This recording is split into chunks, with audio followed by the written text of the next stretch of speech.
D'avocate spécialisée dans le droit des affaires, vous êtes devenue, comme aiment à le répéter les médias français, avocate patentée des victimes du terrorisme.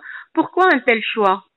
En fait, c'est un choix qui s'est imposé à moi à l'heure où nous vivons sous la terreur du terrorisme, où le terrorisme frappe partout, où tout le monde peut être exposé à cette terreur, où ses proches, sa famille. Donc, le terrorisme s'est imposé à moi en 2012. Il faut dire, comme je le relève dans mon livre, j'ai eu affaire à des victimes invisibles lors de l'affaire de Karachi où je défendais Monsieur Takedine, mais en 2012, ces victimes du terrorisme avaient bien un nom, un visage et une histoire. Donc oui, le terrorisme s'est imposé à moi, comme c'est le cas pour le monde entier, pour les personnes aujourd'hui où on peut malheureusement être une cible pour ces terroristes. Est-ce que c'est ce qui vous a incité à écrire votre livre?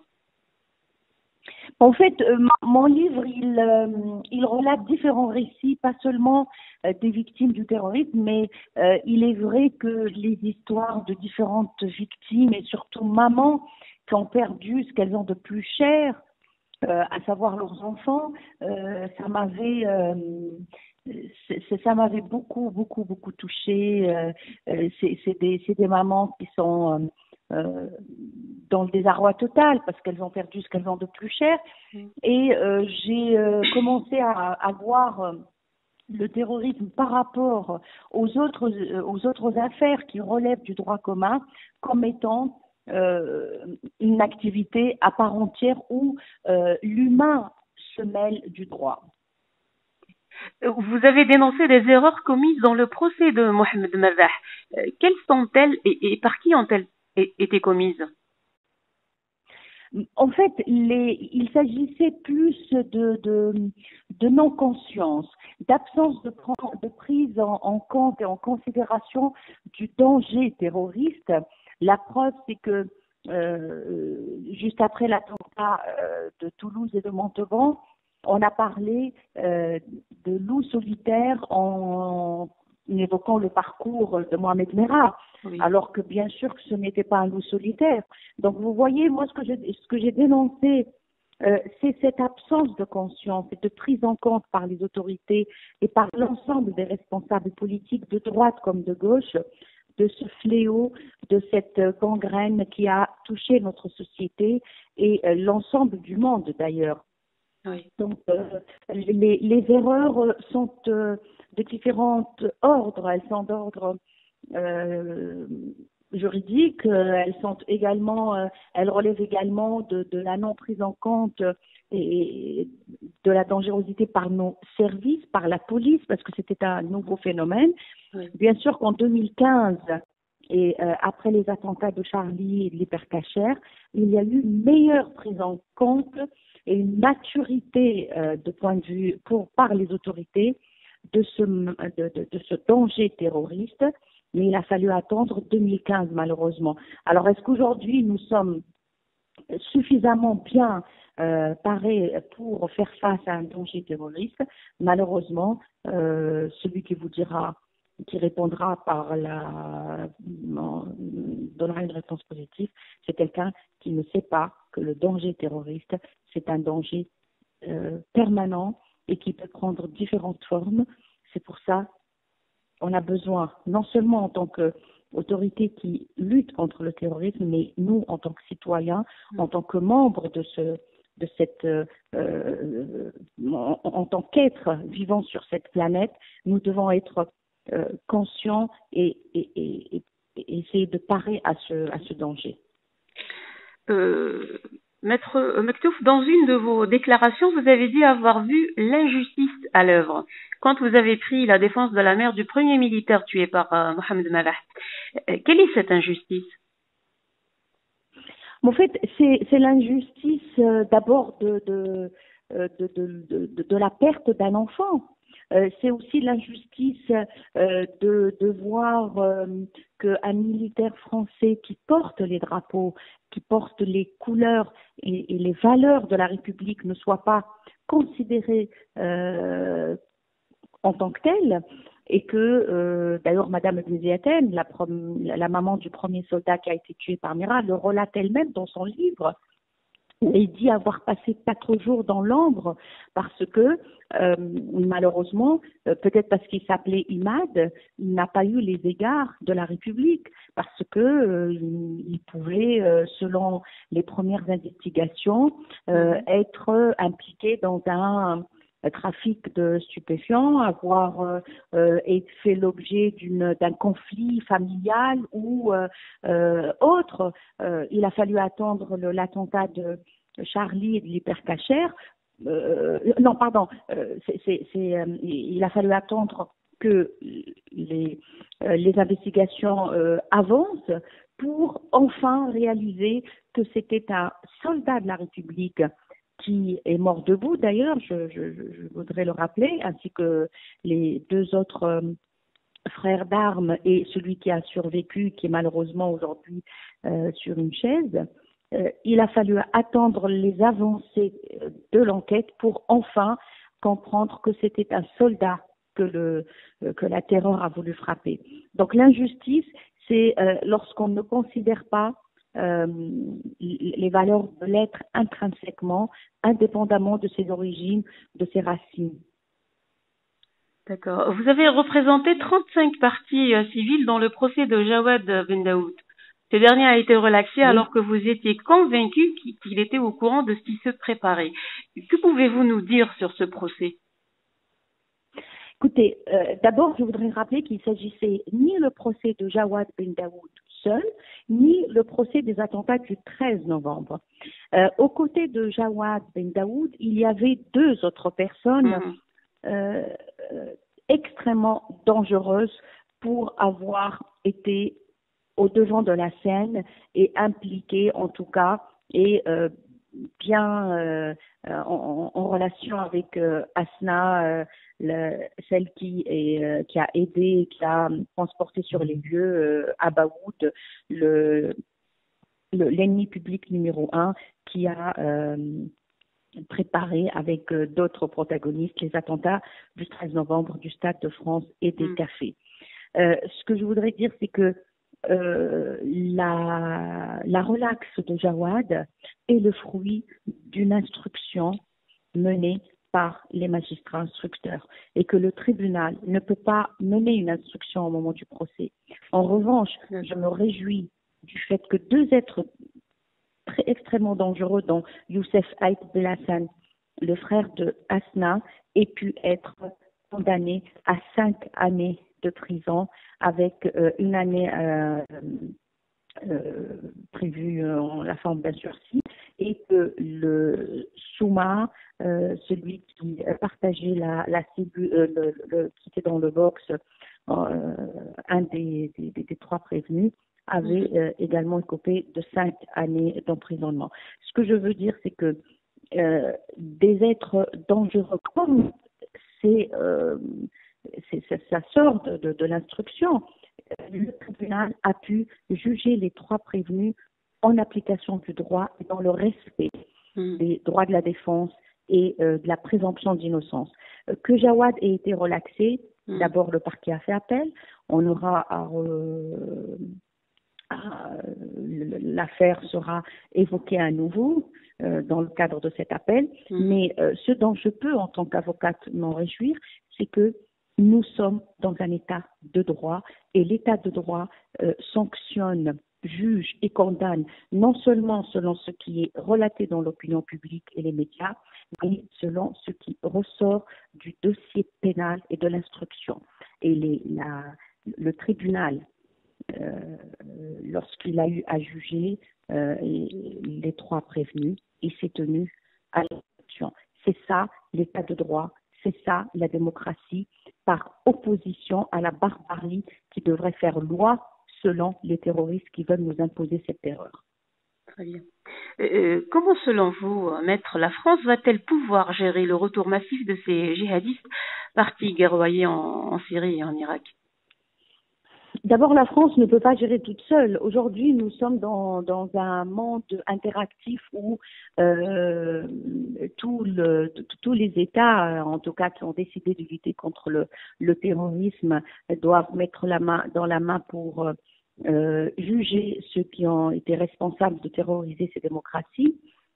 Et ces États, dont certains sont encore fragiles, mais la France, je pense, et je le souhaite et je le constate dans les déclarations évolutives des différentes autorités, fera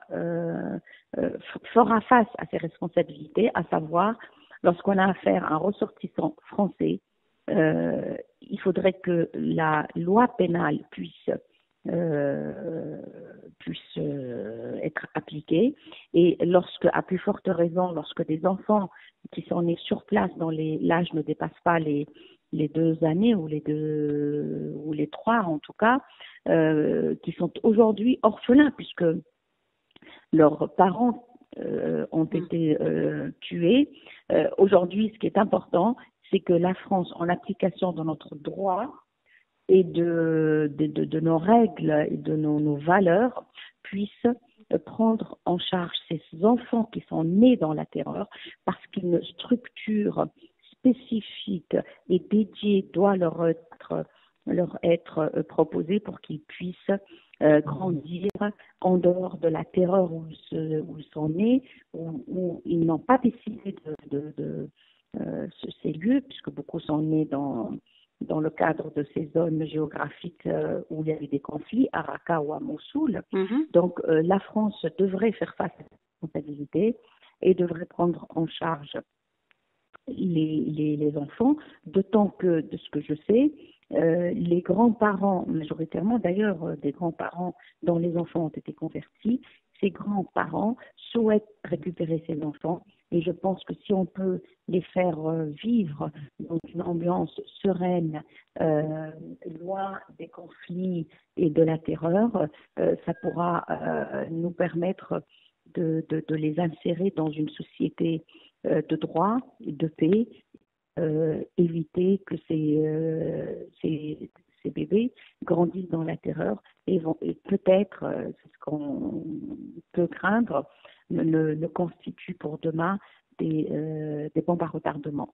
Est-ce que ces enfants ont été identifiés, récupérés par la France ou pas encore? Pas encore, pas encore. Il y a un travail considérable qui est en train d'être effectué après une récente prise de conscience, parce que après la prise de Mossoul et de Raqqa, les différentes voix des autorités françaises étaient d'ailleurs différentes et ne convergeaient pas. Et aujourd'hui, je crois qu'il y a une prise de conscience qui fait que oui, il faut que l'État décide de prendre en charge ces enfants nés dans la terreur. Je précise que c'est d'enfants qui n'ont pas choisi de naître dans la terreur, et je n'évoque pas non plus les enfants soldats qui, eux, ont quitté le territoire français avec leurs parents et qui ont très certainement, en tout cas pour certains, été amenés par les parents à effectuer à être entraînés et peut-être à participer à des actions armées. Le statut de ces enfants soldats est régi par des conventions internationales. La France les respectera, mais lorsque je parle d'enfants nés dans la terreur, je parle d'enfants qui ne sont pas partis de France, qui ont pu, même malgré leur jeune âge, participer à des actions armées. Donc là, pour ces enfants qui sont nés là-bas, on ne peut pas les laisser dans la nature alors qu'ils sont majoritairement orphelins. Ok, très bien. Selon plusieurs sources, des groupuscules armés se seraient constitués dans certaines banlieues françaises, mais qui ne se seraient pas déplacés en Syrie pour rejoindre Daesh. Qu'en est-il vraiment, Maître Maktouf? Non, je pense que vous avez des personnes endoctrinées, il y en a dans le monde entier, partout, et pas seulement dans les quartiers et dans les banlieues de Paris et en France, non. Moi, je pense d'abord, parce que je connais bien le profil, enfin, je pense connaître un peu le profil des terroristes, pour vous dire très clairement qu'il n'y a pas de profil de terroriste, qu'il n'y a pas de profil de gens radicalisés. Tout le monde peut du jour au lendemain se déclarer terroriste. On a bien vu avec les récents attentats que c'est des voisins de palier, c'est des gens qu'on connaissait, qui travaillaient, qu'on côtoyait, qui du jour au lendemain prête allégeance à une organisation terroriste telle que Daesh. Donc aujourd'hui, il n'y a plus de profil. On ne peut pas dire, voilà, c'est les enfants de la cité, de la banlieue de Paris. Non, je crois que c'est ne pas connaître le profil des terroristes et minimiser l'action que le gouvernement doit mener si on considère que ces enfants endoctrinés ou radicalisés sont situés dans les banlieues de Paris. Non. Aujourd'hui, les gens radicalisés et les profils potentiellement terroristes se trouvent partout, que ça soit dans les cités, dans les cités défavorisées ou dans les cités favorisées, riches, et dans les milieux de confession musulmane ou ailleurs d'ailleurs, puisqu'il y a quand même plus de 30% de terroristes qui sont déconvertis. Aujourd'hui, je crois qu'on ne peut plus parler de profil et nous avons la preuve qu'il n'y a pas de profil. Oui. Dire que nos banlieues sont des terreaux pour les terroristes, c'est nous tromper de guerre. Non, nous avons dans les banlieues de Paris des enfants. D'abord, il faut rappeler que c'est des Français, hein, donc qui sont très bien et qui sont les premiers à repousser les dangers de la radicalisation et du terrorisme. Et d'ailleurs, vous me donnez l'occasion de rappeler que les premières victimes du terrorisme sont des personnes musulmanes. C'est les musulmans qui sont les premières victimes du terrorisme. Je travaille sur les attentats du 13 novembre. Le premier qui est tombé dans les cafés avant que les terroristes pénètrent au Bataclan, c'est un musulman, c'est un Égyptien, Salah. Donc, vous voyez, dans le monde entier, les premières victimes du terrorisme sont les musulmans. Et dans nos banlieues et dans nos quartiers défavorisés, il n'y a pas de terreau spécifique. Je veux dire, oui, il doit y en avoir comme partout, dans toute la France. Mais ce n'est pas spécifique à nos quartiers. Il y en a, mais ce n'est pas ce qui caractérise nos cités et nos quartiers. Vous parlez de prise de conscience. Est-ce que il y a une prise de conscience que finalement ce n'est pas l'islam qui de djihad et de tuerie, d'aller tuer l'autre, d'aller mettre des bombes ailleurs? Est-ce qu'il y a une prise de conscience que ça n'a rien à voir avec la religion? Tout à fait. Vous savez, moi je peux vous dire en tant qu'avocate, cette prise de conscience, elle a été évoquée. Nous avons mis le doigt sur le problème lors du procès de Mohamed d'Abdelkader Merah, puisque le procès d'Abdelkader Merah et de l'autre personne qui comparaissait devant la cour d'assises spécialement constituée à Paris, on a bien vu que ce n'était pas le procès de l'islam, c'était le procès d'actes criminels, c'était le procès d'un endoctrinement qui, dont la finalité était mortifère.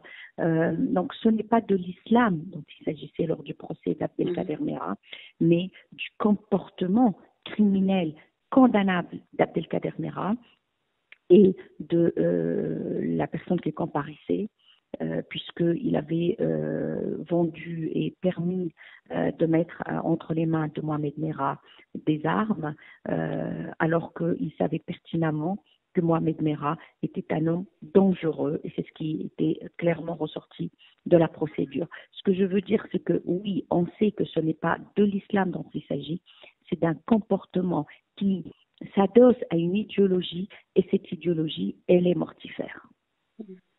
Il y a beaucoup, il a beaucoup été question de la présence de plus en plus nombreuses de femmes dans les rangs de Daesh. Comment expliquez-vous ce phénomène de radicalisation féminine et est-ce que le législateur français prévoit-il un traitement spécifique à l'égard de ces femmes djihadistes?